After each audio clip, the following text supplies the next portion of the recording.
Muitas pessoas têm tido seus sonhos destruídos pela falta de confiança absoluta em Deus. A Bíblia está repleta de exemplos de grandes sonhos cumpridos para a glória de Deus. Encontro com a Palavra é um programa escrito pelo Dr. Dick Woodward e narrado por Pastor Edson Bruno. Ouça e descubra verdades que lhe ajudarão no seu dia a dia. Com você, Pastor Edson Bruno.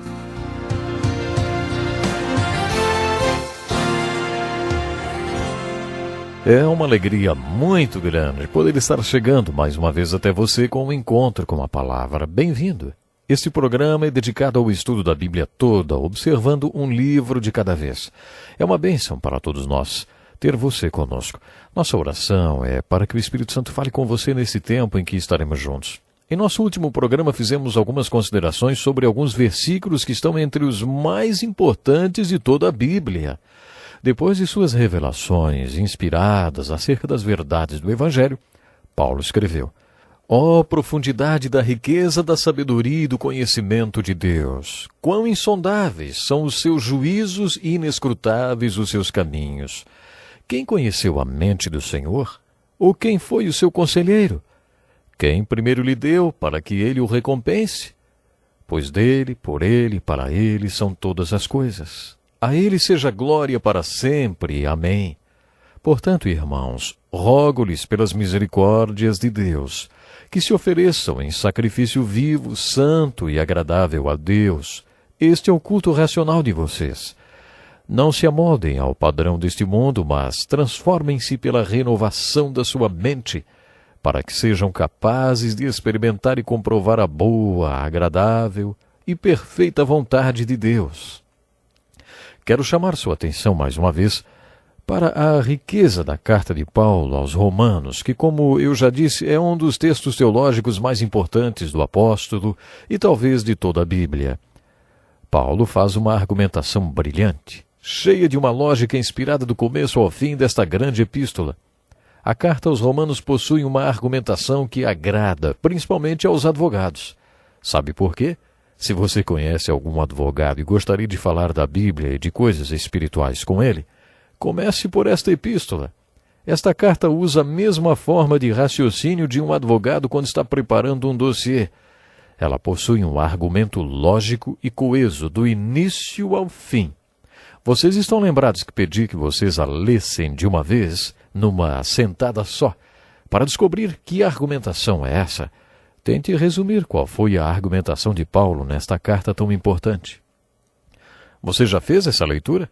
Já descobriu qual é a argumentação? Sugiro que você observe com cuidado especial aquelas passagens em que encontramos as palavras portanto ou a palavra pois.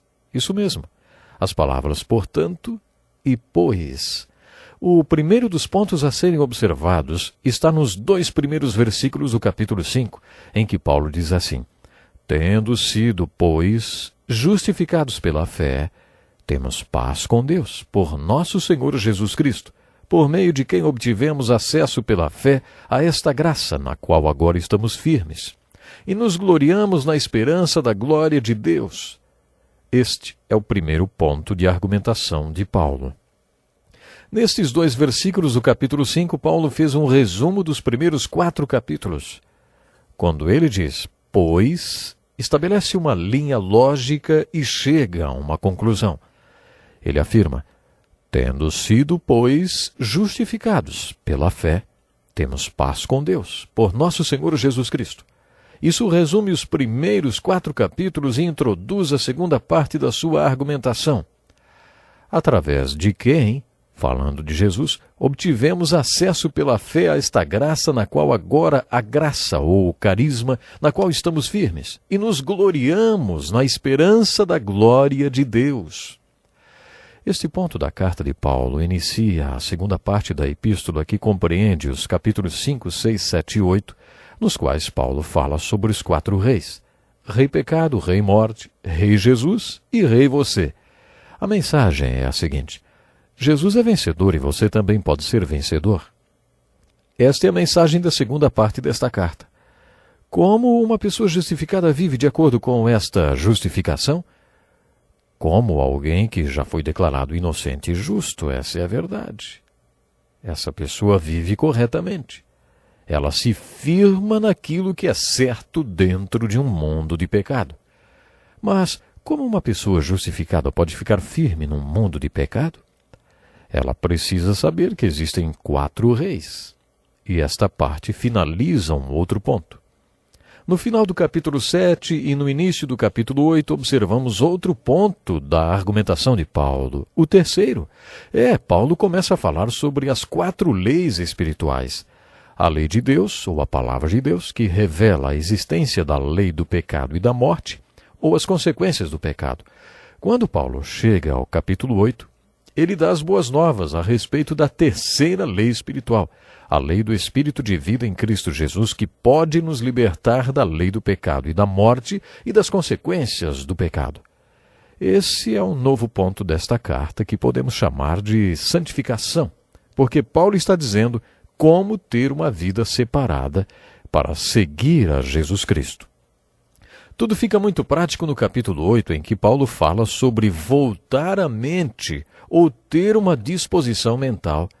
A mente que é voltada para as coisas da carne resultará em obras da carne, mas a mente que é voltada para o Espírito frutificará os frutos do Espírito. Esta é a 4ª lei espiritual, a lei da disposição mental, e ela é prática. Esta lei faz toda a diferença entre ficar firme com Deus, vivendo de maneira que o glorifique, ou cair e não viver uma vida que glorifique a Deus. O próximo ponto da carta de Paulo aos Romanos é aquele com o qual iniciamos o programa de hoje. Depois dos primeiros 4 capítulos em que falou sobre o que Deus é, o que Deus exige, o que Deus condena, o que Deus sabe, o que Deus fez e o que quer fazer, depois de anunciar as boas novas de salvação de maneira tão tocante e nos falar sobre como podemos viver como pessoas justificadas, Paulo fala sobre Israel e sobre o plano de Deus para a consumação da história humana centralizada em Israel. A partir do capítulo 9 até o 11, Paulo inicia outro assunto ainda mais profundo. Ele fala sobre eleição, sobre 2 gêmeos no ventre da mãe, Esaú e Jacó dentro da Rebeca, e sobre o fato de que nenhuma das 2 crianças fez nada de bom nem errado. E ainda assim Deus afirmou: amei Jacó, mas rejeitei Esaú, e o mais velho servirá ao mais novo. Deus tinha um destino, um plano para esses 2 gêmeos antes mesmo deles nascerem. Este é um assunto teológico pesado e difícil de ser aceito por algumas pessoas. Chegamos a ter um certo sentimento de que Deus deveria ter nos consultado antes, porque isso não parece justo. No final desta divisão, Paulo relaciona a justificação não para o pecador ou para o salvo, sim, mas para o mundo inteiro e para Israel. Depois de Paulo ter compartilhado verdades tão profundas, ele conclui esta divisão dizendo assim, ó profundidade da riqueza, da sabedoria e do conhecimento de Deus!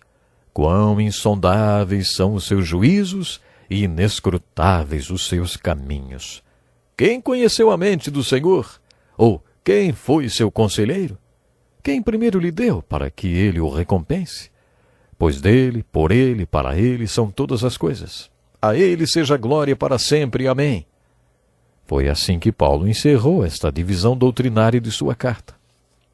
As cartas de Paulo possuem a divisão doutrinal, a prática, a seção de ensino e a seção de aplicação.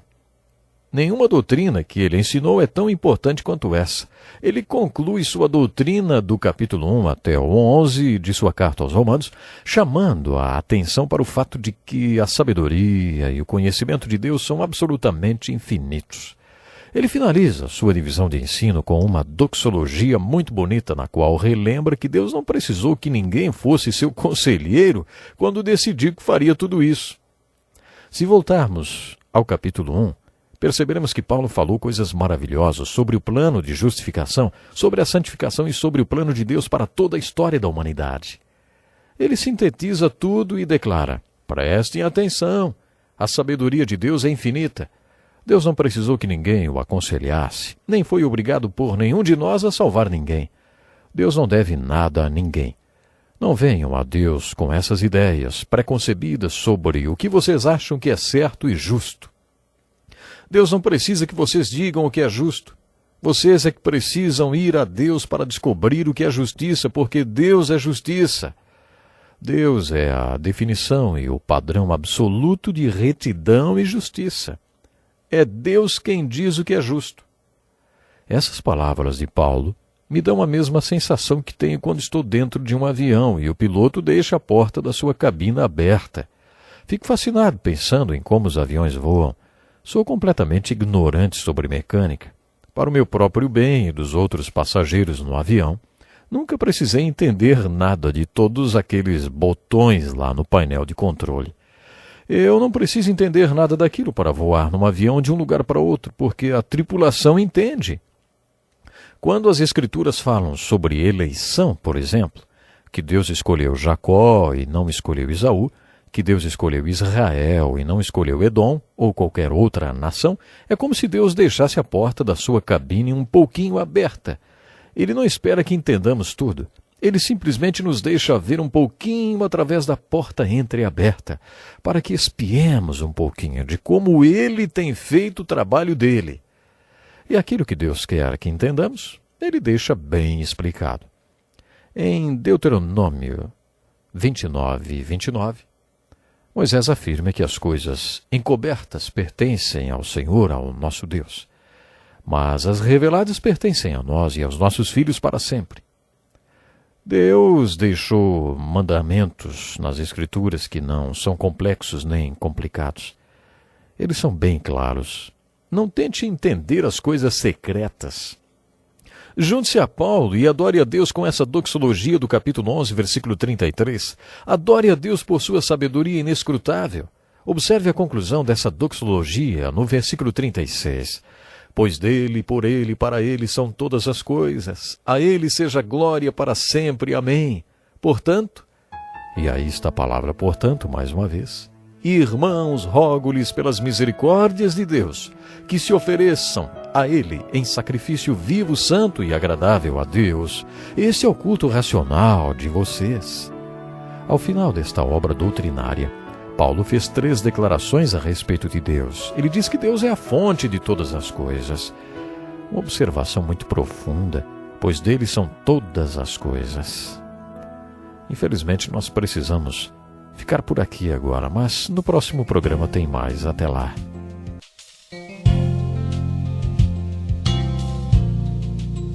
Que lição importantíssima. Obrigado, pastor Edson Bruno. Prezado ouvinte, coloque em prática o que você ouviu aqui. Sem dúvida, sua vida será grandemente abençoada. Este é um estudo escrito pelo Dr. Dick Woodward, na voz do pastor Edson Bruno. Escreva-nos e solicite o material. Nosso endereço é Encontro com a Palavra, Caixa Postal 2011, CEP 89201-970, Joinville, Santa Catarina. Até o nosso próximo encontro com a Palavra.